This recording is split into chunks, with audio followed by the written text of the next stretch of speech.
dhalinyaradi qarankaay dhuuxii dalkaygiyo dumucdaya xoogii aan ku dhaaranaynay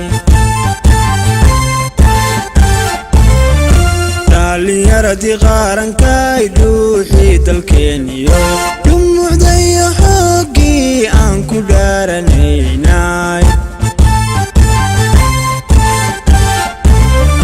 kuwa dumarka dhaawaca kufsiga ugu dhiirada miyan gabar la dhaalano hooya naasu soo dhigin kuwa dumarka dhaawaca kufsiga ugu dhiirada miyan gabar la dhaalano hooya naasu soo dhigin inta dhimir fayuulay dhagaysta dimmadaya haweenku ee ka dhowra kuwa dhaqanka baaslo ku dhex nool dadweynaha waa inaan ka dhicinaa inta dhimir fayuulay dhagaysta dimmadaya haweenku ee ka dhowra kuwa dhaqanka baaslo ku dhex nool dadweynaha waa inaan ka dhicinaa maxkamadda sare ee dowladda Puntland maanta oo maalin Isniin ah taariikhduna tahay 19 bisha 8 2019 maalin Isniin ah taariikhda ku beegan 19 bisha 8 2019 maxkamadda sare ee dowladda Puntland waxay u fariisanaysaa fadhiga labaad dacwad ciqaabeedka cabashada ka soo wada qaateen racfaansanayaasha kala ah Cabdifataax Cabdiraxmaan Wasame ina Faadimo Cali 24 jir ah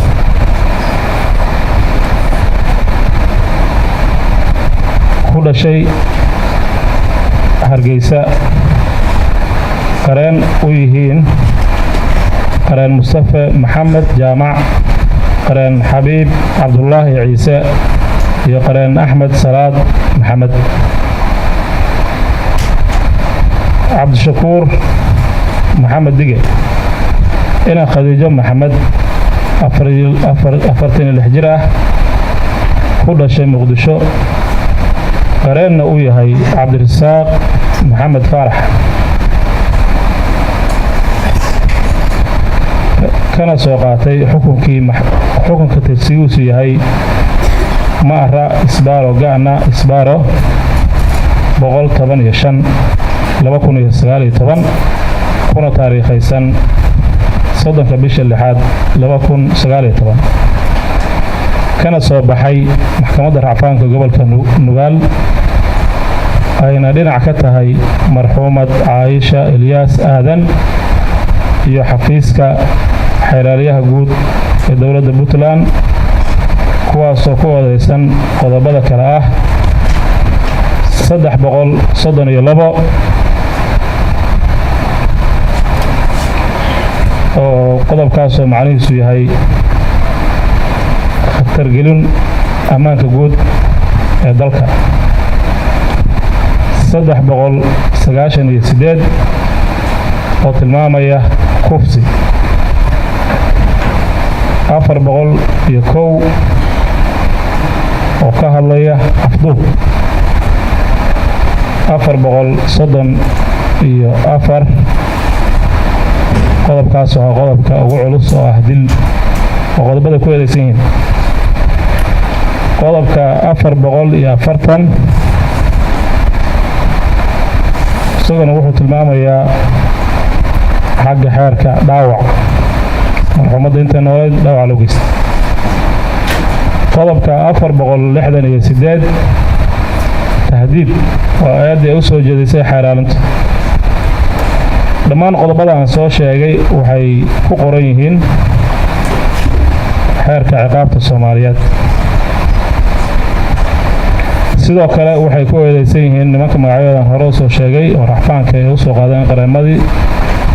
ayaan magacyadooda soo xusnay qodobka 4 iyo qodobka 7 xeerka kufsiga dowladda Puntland. maxkamaddu way furan tahay. dacwadana waxaa bilaabaya cid soo qaadatay cabashada. maxkamadda sare dil jooga waa cabasho. assalaamu calaykum waraxmatullah.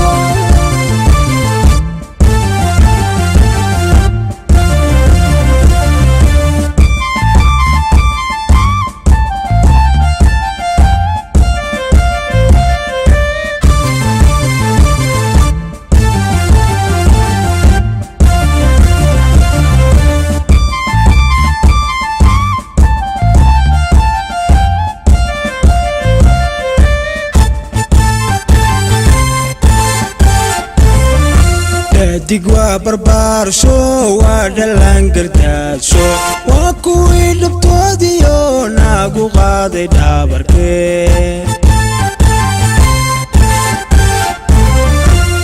digwa barbar show waa dhalan gardaasho waa kuwii dhabtoodiyo naagu qaaday dhabarkee وانا dhidibka kaabo labka dhinac istaago qof kastoo dhasigana ma dhaxlaayo guushe وانا dhidibka kaabo labka dhinac istaago qof kastoo dhasigana ma dhaxlaayo guushe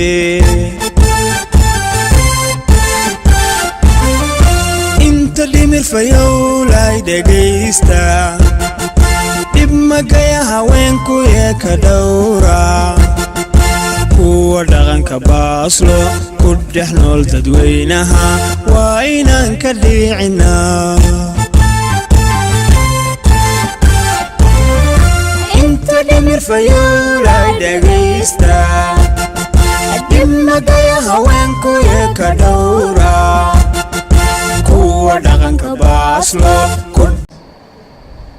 بسم الله الرحمن الرحيم.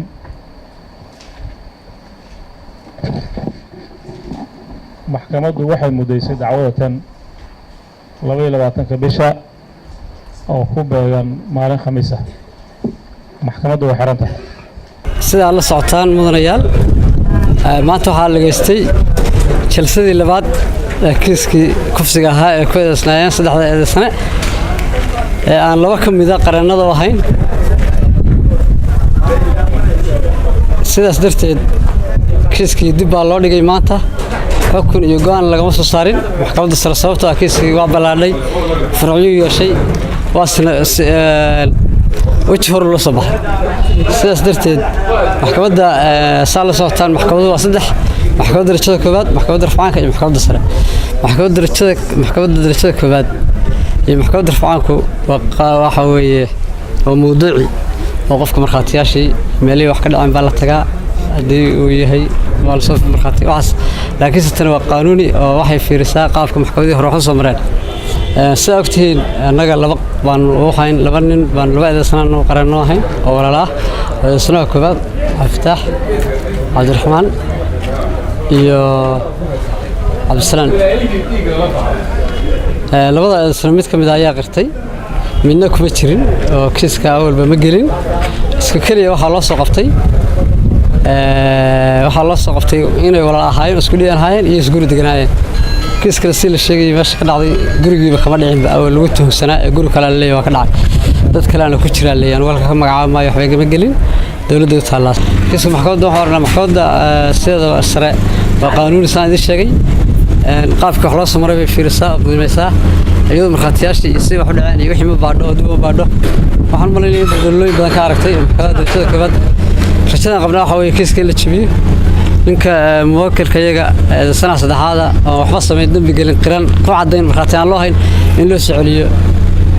loo socoliyo sharaftiisii iyo sumcadiisii iyo xorriyadiisii isla markaana waxaan ka rajaynayaa maxkamadda inay u xukunto magdhow maadaama sharaftiisii la dilay sumcadiisii la dilay karaamadiisii la dilay intaa iska xirnaa oo si wax dambiina gelin. kaliya waxaa lagu eedeeyey waxay walaal yihiin eedeysanihii qirtay dambiga إنه يقولون سوف كسجستان دير كان جي. لا أي بلو محكمة هي كلا دونا صومرتين واحد إدين كقول دو ديسن كأبوكاتي الحين إنه يدور رجع قريمة دوتين يسنهوش ينقلي وحين كعدين ماشي وقت هذا qaybtood inay gashay qaybta kalena la gashay oo waliba dil ka geysteen idinka ma la macno tahay inay xataa idinka naftirkiina waxba idin cadeynaa madax dhulka la dhacayseen